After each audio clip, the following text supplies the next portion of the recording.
Hola, buen día. Somos el equipo 5. Vamos a presentar la unidad 7, sólidos y líquidos.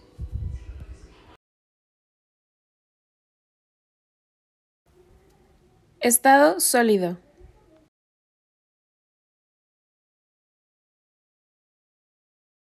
El estado sólido de la materia es en el que las partículas que lo conforman están muy próximas debido a una alta fuerza de cohesión, por lo que mantienen fijas sus posiciones, manteniendo las distancias que hay entre ellas. Esto les confiere una resistencia a la deformación y una estructura física y volúmenes bien definidos.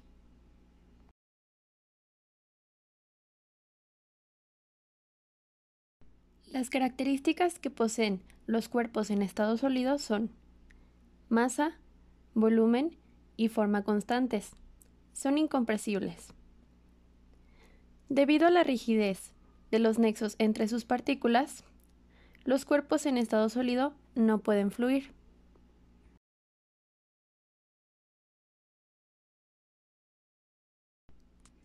Ahora hablemos sobre las propiedades generales de los cuerpos sólidos.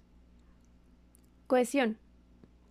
Las partículas que constituyen la materia están muy juntas, sostenidas en su lugar por nexos fuertes que le otorgan al conjunto una forma definida, de límites claros y coherentes. Rigidez. Resisten por lo general las torceduras y los dobleces, oponiéndose así a la deformación, y en otros casos, contando con memoria de forma. Incompresibilidad. Los sólidos, a diferencia de los gases y los líquidos, no pueden comprimirse más de lo que ya están, por lo que al someterlos a fuerzas externas de compresión, suelen fracturarse o descomponerse en piezas más pequeñas. Dureza. Muchos sólidos se muestran resistentes a la penetración por parte de otros sólidos, e incluso a la rayadura de su superficie. El material más duro conocido es el diamante.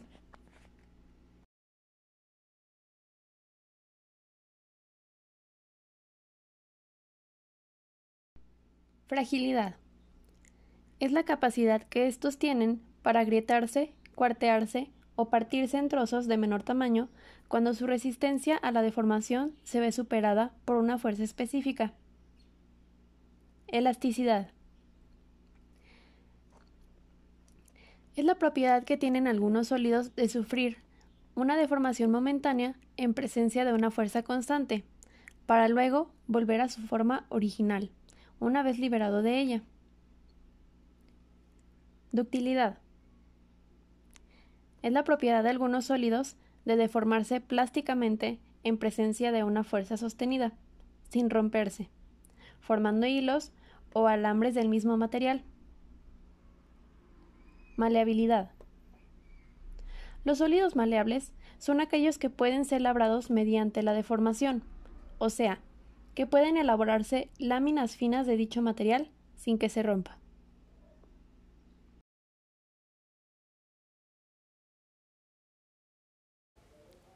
Estado líquido.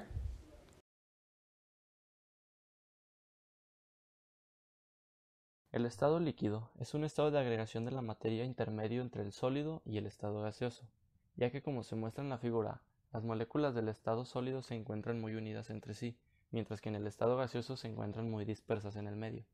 De esta manera, el líquido no es ni uno ni otro, por lo que se puede considerar como un estado intermedio. Esto le brinda las características de ser un fluido con un volumen constante siempre y cuando la temperatura y presión también sean constantes.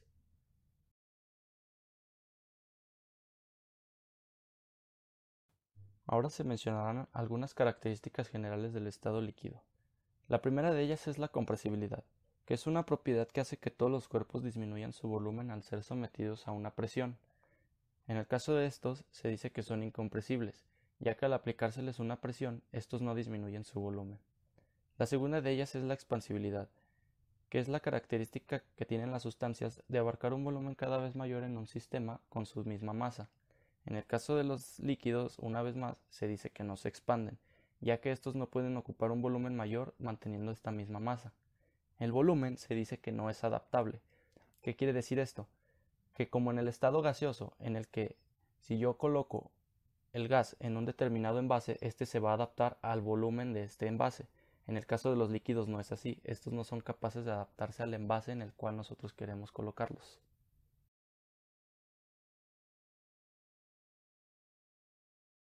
Ahora pasaremos al apartado de propiedades generales. La primera de ellas es la forma.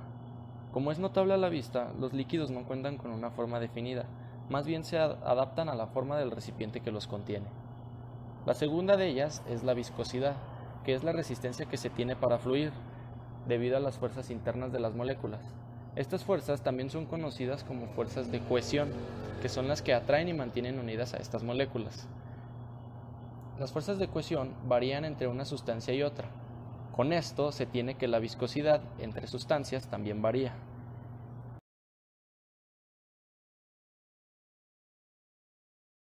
Otra de sus propiedades es la tensión superficial, que es la tensión que genera una resistencia a la penetración de los objetos hasta un cierto punto.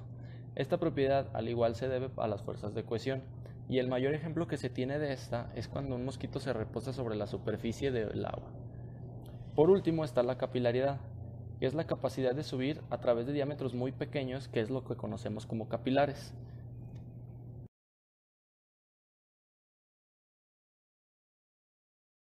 Fuerzas de atracción entre líquidos y sólidos.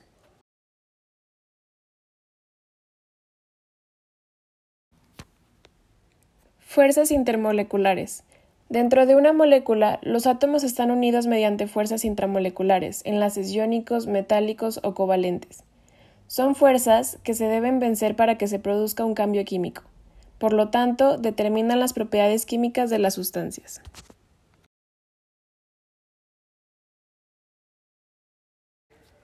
Dipolo-dipolo. Una molécula es un dipolo cuando existe una distribución asimétrica de los electrones debido a que la molécula está formada por átomos de distinta electronegatividad. Debido a ello, los electrones se encuentran preferentemente en las proximidades del átomo más electronegativo. Se crean así dos polos, uno con carga parcial negativa y otro con carga parcial positiva.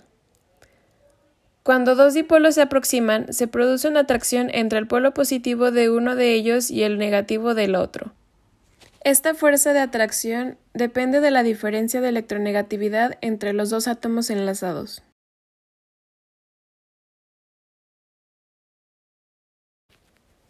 Dipolo-dipolo inducido. Sucede entre una molécula polar y una molécula apolar. En este caso, la carga de una molécula polar provoca una distorsión en la nube electrónica de la molécula apolar y la convierte de modo transitorio en un dipolo. En este momento se establece una fuerza de atracción entre las moléculas.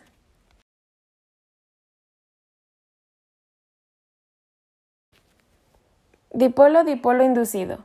Sucede entre una molécula polar y una molécula apolar. En este caso, la carga de una molécula polar provoca una distorsión en la nube electrónica de la molécula apolar y la convierte de modo transitorio en un dipolo. En este momento se establece una fuerza de atracción entre las moléculas.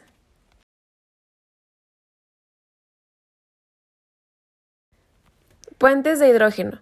Los puentes de hidrógeno constituyen un caso especial de interacción dipolo-dipolo. Se producen cuando un átomo de hidrógeno está unido covalentemente a un elemento que sea muy electronegativo y con dobletes electrónicos sin compartir y que sea muy pequeño. Los elementos que cumplen con estas condiciones son el flúor, oxígeno y nitrógeno. Los puentes de hidrógeno son un enlace débil, pero muy abundante, muy importante entre las biomoléculas.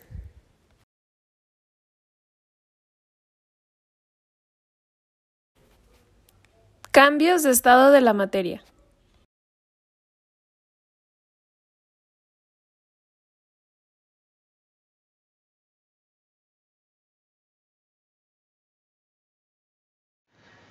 El cambio de sólido a líquido se conoce como fusión. El punto de fusión es la temperatura que debe alcanzar una sustancia sólida para fundirse. Cada sustancia tiene su propio punto de fusión. ya que esto es una propiedad física de la materia. Como podemos ver aquí en la imagen, en el ejemplo, que el cubo va derritiéndose, convirtiéndose en agua líquida.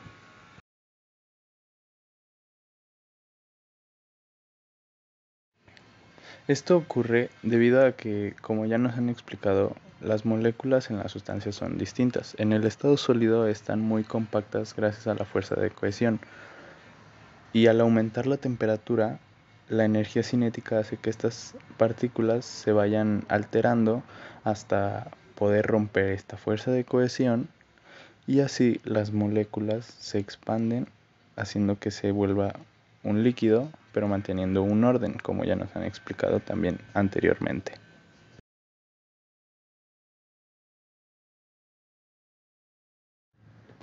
Cambio de líquido a sólido. Este cambio es llamado solidificación o congelación. El punto de solidificación es la temperatura a la cual una sustancia pasa del estado líquido al estado sólido, manteniéndose constante.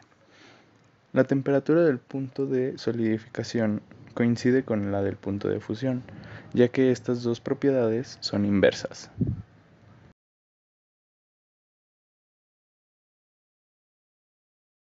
Esto se consigue gracias a la disminución de la temperatura, lo cual, como ya vimos, causa que la energía cinética disminuya y que las moléculas se vayan organizando, otra vez como en el estado sólido.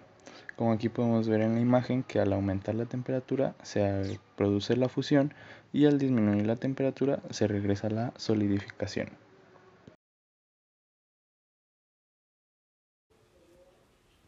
Diagrama de fases.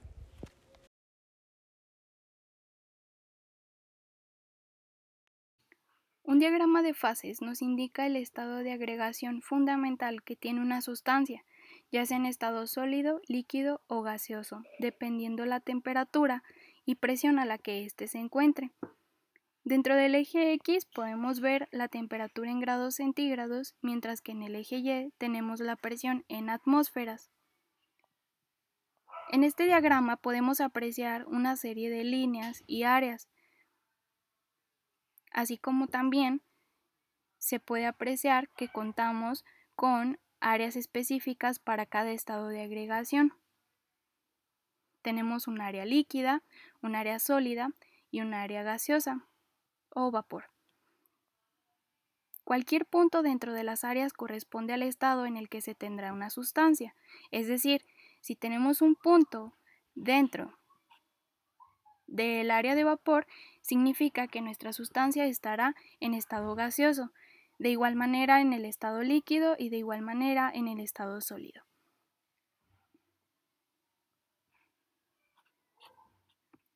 Tenemos una línea verde, que es la división entre el área sólida y el área líquida. Cualquier punto dentro de la línea verde nos indica un estado de fusión o solidificación. De igual manera, cualquier punto sobre la línea azul que divide la zona donde está el área líquida y la zona donde está el área de vapor, cualquier punto sobre esta línea nos va a indicar un estado de evaporación o condensación. Por último, cualquier punto sobre la línea roja nos indica un estado de sublimación o sublimación inversa, ya que esta línea divide el área sólida y el área de vapor. En el punto triple se presentan los tres estados del agua. En este caso, se da a una presión de 0.00603 atmósferas y a una temperatura de 0.01 grados centígrados.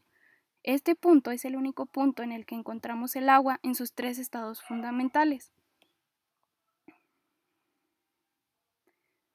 El punto de ebullición y el punto de fusión son aquellos valores de temperatura para los cuales coexisten los equilibrios en estado líquido y gaseoso. Para el punto de ebullición y para el punto de fusión coexisten el equilibrio entre los estados líquido y sólido, ambos a determinadas presiones. Como podemos ver, nuestra presión es de una atmósfera tanto en el punto de fusión como en el punto de ebullición. Mientras que en el punto crítico, este es el punto máximo de temperatura y presión en el que pueden existir los estados líquidos y gaseosos. En este, la densidad del líquido y del vapor serán las mismas. Esta es la temperatura máxima, es decir, es la temperatura crítica a la cual un gas puede licuarse, solo con aumentar la presión. En otras palabras, es la única temperatura, 373 grados centígrados, a la que un gas puede pasar de ser gas a ser líquido.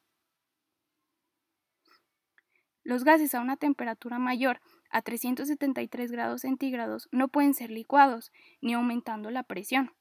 Entonces se podría decir que por encima del punto crítico solamente tenemos gases.